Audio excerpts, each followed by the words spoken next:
Olá, meu irmão e minha irmã, sejam bem-vindos ao programa Papo de Fé na Catedral. E hoje nós estamos aqui com uma pessoa muito querida, muito especial da nossa diocese, que é o padre Daniel Balzan, de São Roque. Bem-vindo, padre. Olha, é uma alegria Muito enorme. obrigado. A alegria é minha.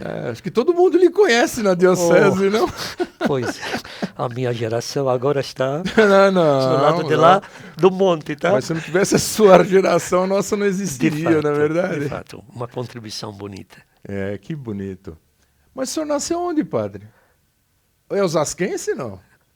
De coração eu sou sanroquense e também osasquense. Osasquense. Eu nasci na ilha de Malta, uma república pequeninha, Ah. bem no meio do mar Mediterrâneo.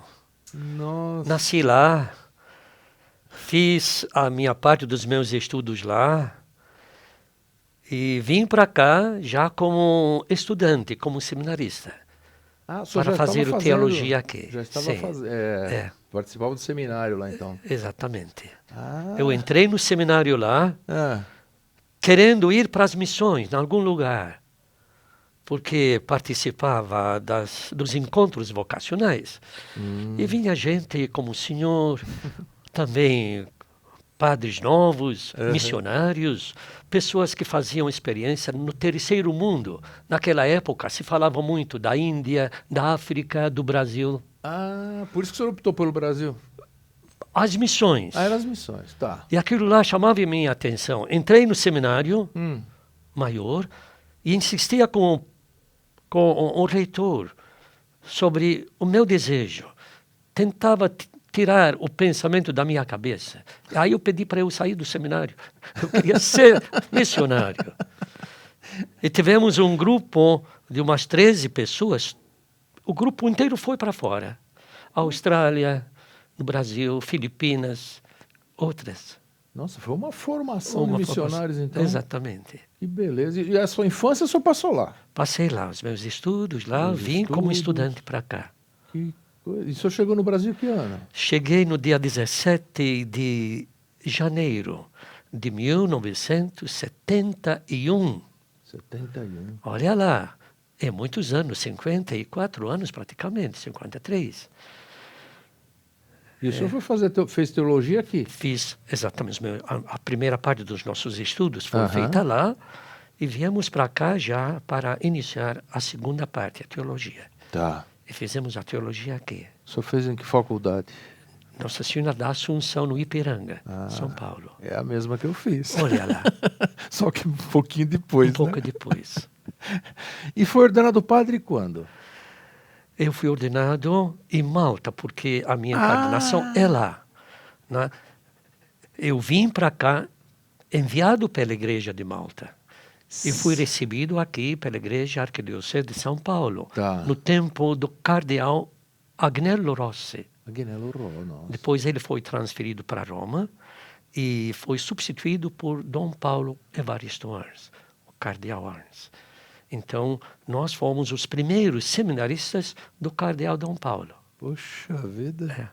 Então o senhor voltou lá para Malta. Exatamente. E eu fui ordenado sacerdote num grupo também muito grande, no dia 22 de dezembro de 1974.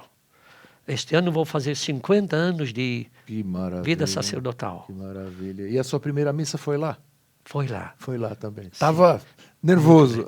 Muito, muito, muito. A gente já se sentia brasileiro aqui. Claro. Que língua que fala lá, padre? Olha, o senhor é a primeira pessoa que eu conheço que é de Malta. Ah, é? Nunca. Sim. Naquela época, havia toda uma turma de malteses no Brasil, particularmente no norte do Paraná. Então, a gente veio para cá e ficamos no lado perto de São Paulo. E entramos nesta diocese por acaso, vamos dizer assim. Mas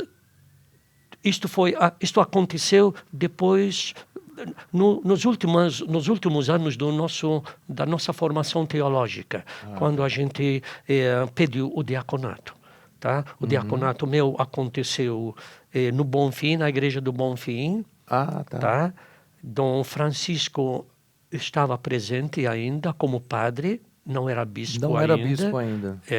Porque a diocese foi criada em 1989. Certo. Então o diaconato nosso foi feito em 74. Tá. Dom Francisco foi ordenado bispo em 75. Tá? E nomeado bispo em 74.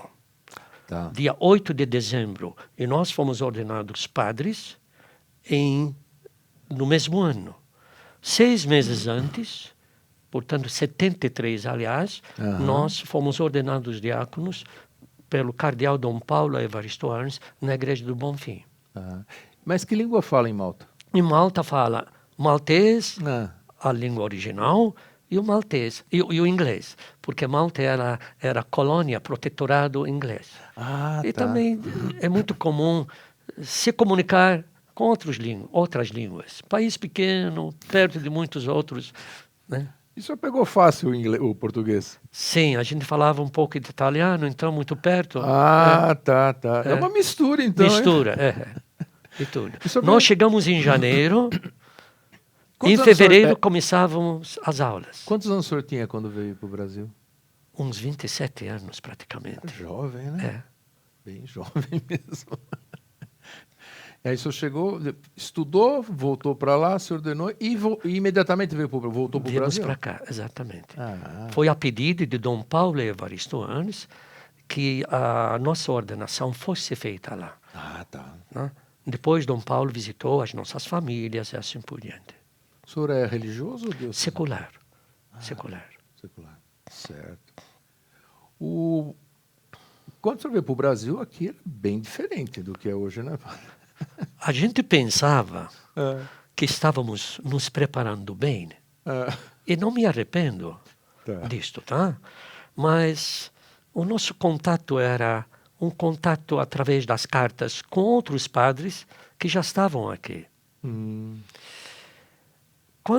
Depois de 1 ou 2 anos que nós já estávamos aqui, um dos colegas meus, atualmente ainda vivo, padre no Paraná, ele me chamava para reler as cartas que eu escrevia para ele. Eu confesso, ficava meio envergonhado. Eu pensava que estava me preparando bem. E, de fato, fazia o melhor de mim para me preparar bem. Mas a melhor preparação é a vivência cotidiana no local. Isso, para mim, é a experiência. Isso que é. E, assim, o senhor vinha... O senhor gostaria de ser missionário, como foi missionário, mas qual era o objetivo? A ideia de o senhor vir para o Brasil era para... Sim, mas eu acho que isso acontece com todo mundo. Se eu fizesse a pergunta, fazendo uma pergunta para ti, por que o senhor achou, interessante ser advogado? Tem alguma coisa por trás? Eu queria ser herói, queria fazer algo bonito, queria servir, entende? É o serviço. É um serviço. Queria prestar um serviço para alguém. E quando esse pessoal que vinha do terceiro mundo falava, eu falei, puxa, mas que coisa fantástica. Eu apostei nisso e deu certo. E como deu certo, né? E como deu certo. O senhor vai completar 50 anos, né, de sacerdócio. O senhor passou por quais paróquias aqui? Eu já passei por 3, 4 paróquias. A primeira paróquia foi justamente Helena Maria, Nossa Senhora Aparecida, zona norte de Osasco. Ao mesmo tempo, naquela época, a diocese, era ainda a região pastoral e depois episcopal de São Paulo. Os padres eram poucos, era muito comum um padre ter 1, 2 paróquias, ou religiosas assumindo paróquias. Então eu cuidava, além de Helena Maria e Munhoz Júnior, tinha também a comunidade de Vila Airosa, que fazia parte de São José. A gente morava em Helena Maria, cuidávamos de São José, com as 3 paróquias, Rochdale, São José e Airosa, lá. Então era muito comum os padres, o clero cabia numa sala como esta. Puxa. O clero era muito pequenininho, mas muito abnegado. Foi nestas circunstâncias que a gente já começou a ser missionário semeando a palavra. O Padre Xavier é de Malta também, né? Viemos juntos no mesmo dia e estudávamos na mesma classe. É isso que eu ia lhe perguntar. Então, os senhores vieram juntos e desenvolveram... Quer dizer, os senhores viram nascer tudo, né? Exatamente. Nascer essa diocese... Tanto Xavier como eu, outros padres, ajudaram enormemente. Isto com muito orgulho e, ao mesmo tempo, muita satisfação. Não orgulho, engrandecimento, não. Mas em termos de serviço. Demos a nossa contribuição qualitativa para o nascimento desta diocese. Nossa. Porque hoje em dia todos os meios de comunicação estão muito rápido, né? Sim, naquela época não havia meios de comunicação. Eu me lembro, para fazer subsídios, a gente trazia uma máquina de fora, dividida em 3 partes, para cada um de nós pudesse trazer uma parte da máquina e montar a máquina aqui. Puxa. Se lembram no tempo do... O senhor se lembra do tempo do estêncil? Sim. Pequeninho. A gente tinha uma máquina assim... Aquele cheiro de álcool, né? Sim, mas a nossa máquina era única. E a gente fazia centenas de cópias. Nossa. Então a gente fazia tudo aqui. Os meios de comunicação eram outras, não é? Havia rádio, sim, máquinas de... A máquina de escrever era mecânica. Né? Uns outros tinham máquina elétrica. Telefone fixo. Era um patrimônio, não é? O mundo mudou bastante. Então, para vocês, vamos dizer assim, essa ideia né, e trabalhar em cima da ideia de aqui ser uma diocese, não tinha essa facilidade toda. Nada. Hoje você manda um WhatsApp e as sim, pessoas se comunicam, né? Sim. As nossas anotações aqui eram feitas entre nós. Eu me lembro, Dom Francisco juntava alguns padres, os padres coordenadores, eu era um deles. A gente dialogava sobre um assunto, imaginando conselho de pastoral. Tá. E a gente trocava ideias, depois a gente criava um subsídio.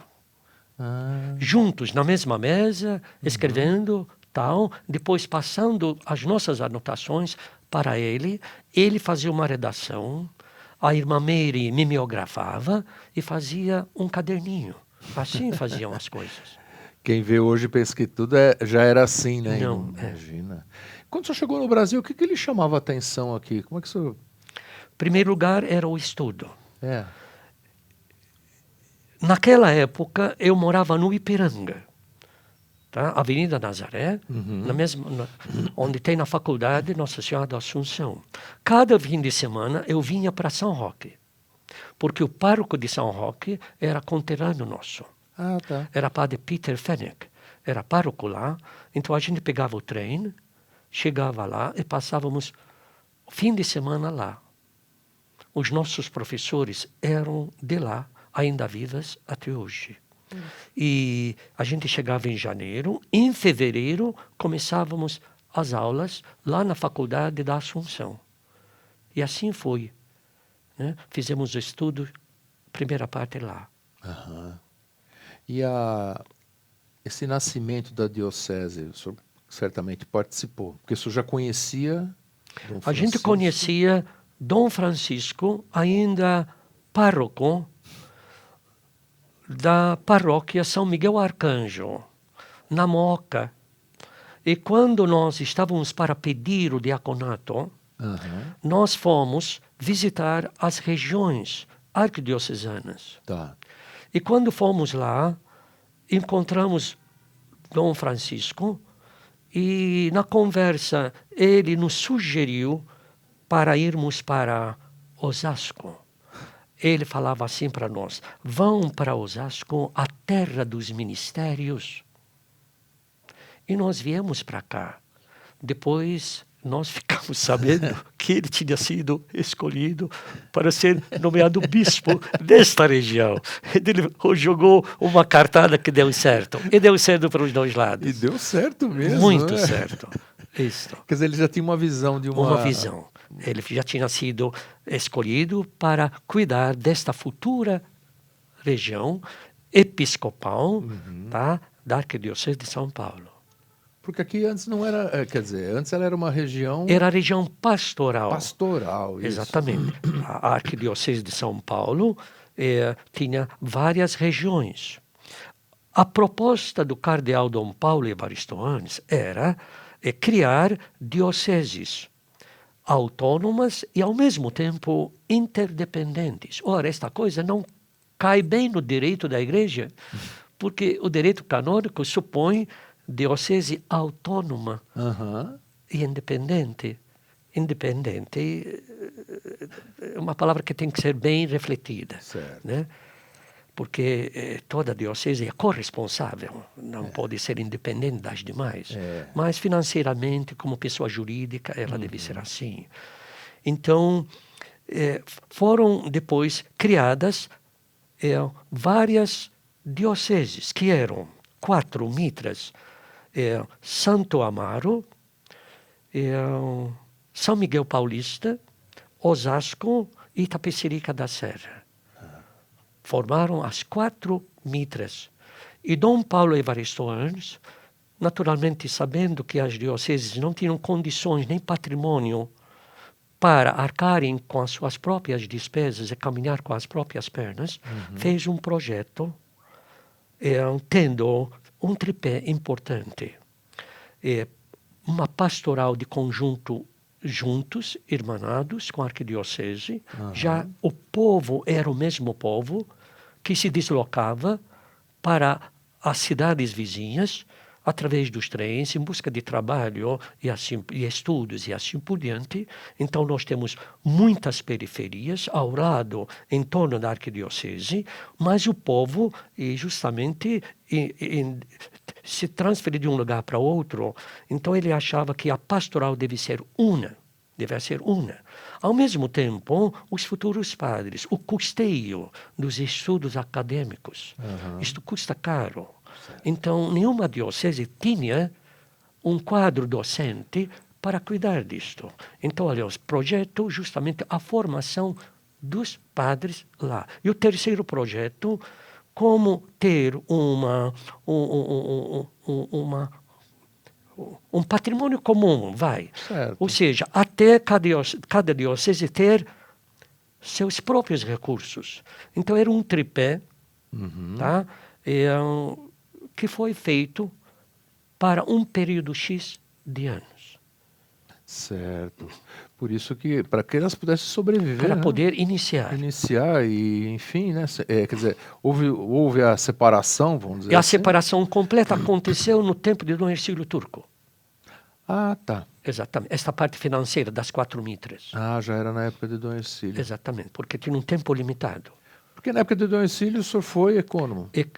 Eu fiquei como ecônomo no tempo de Dom Hercílio. Foi ele que me chamou. Ah, tá. Veio o Monsenhor fazendo a proposta para mim.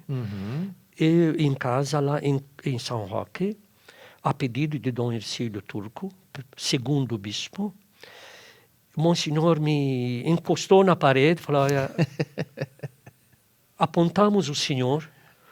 Dom Hercílio não conhecia ninguém. Então, alguns, julgo que o Monsenhor foi um deles, entende? E apontaram as setas para mim. E eu pedi uma semana para pensar, né? Perto de mim, eu sempre, em todas as paróquias onde eu atuei, sempre preparei e fiz questão de ter perto de mim pessoas leigas, capazes, peritas em determinados tópicos, finanças, leis. Ter uma assessoria, né? Claro, eu não fui formado em tudo. Eu fui formado em teologia, filosofia, letras, tal. Então, eu não tenho pretensão de assumir tudo, não tenho condições. Então, eu fiz isto propositalmente, porque assim fui educado, assim que fui orientado. Então, qualquer paróquia onde a gente atuava, eu levava muito a sério a presença dos leigos.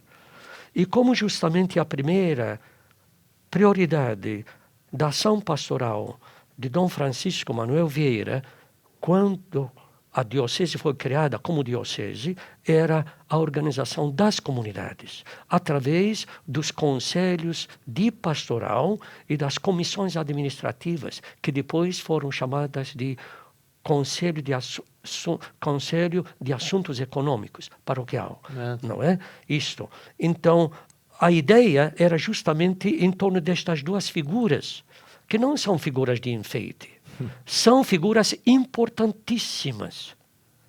Então, veja bem, dúvida, né? aquilo que hoje em dia é chamado uma igreja sinodal. Para mim, nós já vivíamos a sinodalidade lá. Eu entendo a sinodalidade, esta comunhão, esta caminhada juntos. Isto é muito bonito. Não é novo o sínodo para nós. Para os padres da minha geração, naquela época, isto é pura sinodalidade. Comunhão, participação, os leigos tendo presença atuante. Então, eu sempre tinha pessoas perto de mim para eu poder justamente dedicar o meu tempo naquilo que é específico meu. Tá certo. Entende? Evangelização e presença do padre Daniel perante o povo. O povo me quer perto. E deixava estas coisas batendo, entende? Deixa com os especialistas, Exato. né? Isto facilitava muito para mim, porque eles me davam muita segurança. Certo. E, ao mesmo tempo, eu me sentia melhor como padre. Quando o senhor foi econômico, o senhor já era pároco, né? Já era pároco. Desenvolveu as duas coisas. O economato e o... Então, eu vim, assumi o diaconato, comecei a entender o que é a diocese. Naquela época, a gente não pensava nestas coisas. Quando eu era econômico, eu pensava, pena que eu não assumi este serviço antes. Pelo seguinte, por uma questão muito simples. Quando um pai de família opta pela família, naturalmente, ele opta também por um lugar viável, onde ele pudesse realizar o seu sonho. Uma casa física. Isso precisa ter. Sim. Quem casa quer casa, né? Isto, senão, como que você vai realizar o teu sonho? É verdade. Criar uma família. E a diocese, ainda hoje, tem carências, não é? De locais para se encontrar. Mas a nossa missão era tão bela, a gente era tão entusiasmado pela missão que a gente ignorava estas coisas materiais, mas sumamente importantes. A diocese não tinha local para fazer uma assembleia, até hoje, aliás. Precisa das irmãs. É verdade, né? Quantas reuniões foram feitas em Barueri? Num salão, entende? De cimento, não é? Chão rude, no Bonfim. Eu descobri isso no tempo de Dom Hercílio. Mas também naquela época as prioridades eram outras. Não havia casa episcopal, não havia seminário, não havia cúria. É verdade, né? Tem tudo isso nem no catedral, meio. Né? Nem catedral. Me lembro ainda da igreja anterior. Agora que estamos trabalhando aí para ter uma catedral. Né? Mas vamos falar um pouquinho de São Roque. O senhor fez muitas realizações lá, né? O senhor ficou 27 anos 27 anos lá. Como pároco. Deixou agora, né? De deixa agora esse ano. Mas vigário continua, né? Vigário paroquial. Lá. Muitas festas, né?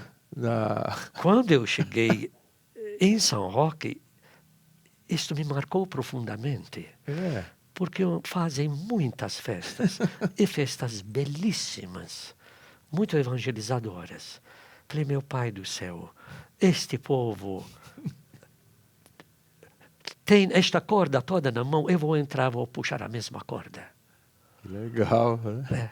É um meio de evangelização belíssimo. Belíssimo, né? Um meio muito bonito, uma cidade bela, bonita, gostosa, muitas comunidades. Aliás, também quando eu morava em Cotia, tinha 28 comunidades. 28 comunidades. Eu visitava uma comunidade por dia. Por dia. Por dia. E mesmo em São Roque, eu faço questão de visitar todas as comunidades. Tem quantas comunidades em São Roque? Atualmente tem 18. 18. Mas, é muito. tá, para quem é de fora, talvez se assuste com isto. Mas as comunidades são todas no centro. É como Itu. Imaginando aqui, onde tem na Cúria, tem uma capela. Tá. 500 metros adiante, tem outra capela. Então, tem muitas capelas no centro, pequenas, antigas. Encontrei algumas capelas fechadas, abri, ocupamos estas capelas. E cada capela tem seus ministros. Nem toda capela tem conselho. Não é para ter. É a paróquia, né? Exatamente, porque... Mas toda capela tem seu ministro, tem seu culto, tem suas atividades religiosas, tem capelas menores, tem capelas maiores. É um gosto muito grande. Então, quando eu cheguei em São Roque, eu sentia que as comunidades estavam muito soltas, as capelas. E comecei a chegar perto das comunidades. Os frades carmelitanos nos atendiam bastante e davam muito apoio até hoje. Então fiz uma proposta para os frades para ficarem um pouco mais na matriz, tá? Particularmente aos domingos. Eu rezava 1 ou 2 missas na matriz e em algumas capelas eu visitava as demais capelas. E porque eu sentia que toda capela tinha que ter conhecimento direto do seu próprio pároco. É como se fosse uma creche. Certo. Tá? Ou seja, não quero comparar isto, mas no sentido, toda criança tem que ter a mesma atendente para dar personalidade para a criança, para ter firmeza. E assim foi feita uma aproximação. Para mim valeu bastante, para as comunidades também. Hoje já cresceram bastante. E o senhor é cidadão são-roquense, né? Pois bem, Que já bonito, tentaram que muitas e muitas vezes, mas... Mas é um reconhecimento, Tá não, bom. padre? Eu acho que Tá o que o senhor fez pela cidade, pelas comunidades, né? Porque às vezes as pessoas têm uma visão de igreja, aquela visão que só está ali para celebrar a missa, mas não é, né? Não é. Acho que isso é... A paróquia lá anima a cidade. Então, Anima a cidade. as festas... As festas têm uma função belíssima. Por exemplo, no primeiro dia... Iniciamos as festas de agosto com a entrada dos carros de lenha. Carros de lenha? Carros de lenha. Vão muitos animais carregando lenha, porque a imagem atual de São Roque foi confeccionada na França. E o pároco, mais que 100 e poucos anos atrás, confeccionou esta imagem, chegou em Santos e foi trazida em carros de bois. A paróquia, naquela época, dava para os camponeses sal e alguma coisa a mais. Sal e talvez carne, tal. E esse costume ficou até hoje. As festas de agosto sempre são folclóricas, mas sempre tem um tema religioso embutido nelas. Então a cidade fica cheia de gente. É um tempo belo que irmana a cidade.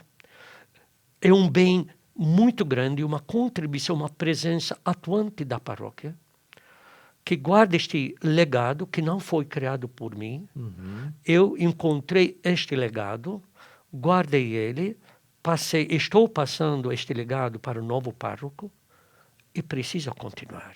Lembro-me quando Dom Hercílio me chamou para ser pároco em São Roque e depois foi desmembrada a primeira paróquia, do Hercílio me chamou o padre também na época de Araçariguama, e mais o coordenador da região, e falou publicamente para nós: aquilo que é do povo deve ser respeitado. O padre é passageiro, fica alguns anos, muda, mas o povo fica. Portanto, respeitem o que é do povo. É um patrimônio, né? Patrimônio, é um legado. É, um legado não pode realmente ser retirado, né, padre? Sim. Já viu se eu tirar Santo Antônio daqui? Entende? Vão cortar a minha orelha. Não se pensa em Osasco sem pensar em Santo Antônio. Não. Não é verdade? O senhor está falando, eu estou tentando imaginar, né? Claro. Não dá, né? Aliás, eu escrevi muito sobre Cotia. Escrevi a história de Cotia através dos livros de Tombo. Puxa vida. De Cotia. Eu queria saber alguma coisa sobre Cotia e não achei. Então comecei a ir no arquivo metropolitano no Ipiranga, dedicar um dia por semana, e fui lendo os livros de Tombo, tomando nota. E terminei as minhas anotações com o desmembramento da futura paróquia de Osasco, desmembrada de Cotia, 1900 e, se não falhar a memória, 14, nem sei. Mas mais ou menos nessa época. Puxa, então o senhor é um historiador, hein? Deixei muitas anotações sobre Cotia. Contou a história de... É isso que não pode se perder, né, padre? E eu me lembro, fazia festas sobre isto. Lembro-me de uma nota avulsa que está num dos livros de Tombo, que diz assim, isto 1700 e pouco. O padre naquela época dizia assim, lembro-me, quando cheguei nesta freguesia, os principais cabeças desta freguesia combinaram comigo meia pataca, alguma moeda, por ocasião da confissão anual da Páscoa. Reconheço, dizia este padre, que durante anos eu recebia esta meia pataca. Naquela época, Cotia era uma paróquia colada, quer dizer, recebia o salário, a côngrua do coronel, do Estado. Entende? Nossa, isso, naquela época. Mas este padre dizia assim, reconheço que durante muitos anos eu recebia esta pataca, meia pataca da tal. Mas durante muitos anos nunca vi a cor dela, porque a maioria dos meus paroquianos são pobres. E é dever do pastor cuidar das ovelhas e não de sua própria vida. Olha que testemunho bonito. Lindo, né? Eu pegava esta história, reescrevia, chamava as professoras do município, entende? Passava isto para elas, falava, olha, vocês estão recebendo algo que nenhum lugar, nenhuma faculdade tem. E fazia novena sobre isso.